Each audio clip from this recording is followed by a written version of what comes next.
C'est un événement dédié à la lecture sous toutes ses formes. La Nuit de la lecture est un événement national organisé par le Centre national du livre et se déroulait ce week-end à la médiathèque Guy de Maupassant.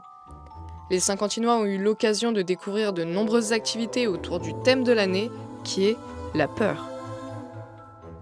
C'est ce soir à partir de 17h22 jusqu'à 21h22. Donc on a décidé de créer différents espaces qui ont un lien avec la peur. Donc par exemple on a mis en place un cimetière de l'imaginaire où on va retrouver des jeux de société, des jeux vidéo et la réalité virtuelle.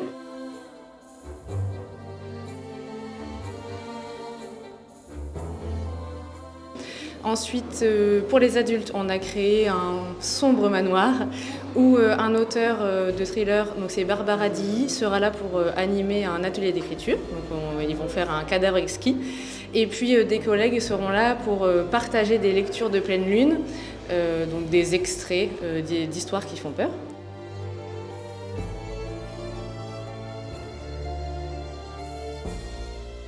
Pour les enfants, on a créé une forêt hantée avec différentes cabanes de lecture, donc en fonction des tranches d'âge, et toutes les histoires feront référence aux peurs. Alors 17h22, c'est parce que c'est l'heure du coucher du soleil, c'est là où la nuit commence. Et donc 21h22, c'est parce que là on propose 4 heures d'animation pour cette nuit de la lecture. C'est la 7e édition de cet événement convivial et rassembleur qui rend heureux petits et grands et où tout le monde peut trouver son compte. J'ai déjà fait la lecture, j'ai aussi fait le train fantôme là-bas et j'attends pour faire l'atelier poupée.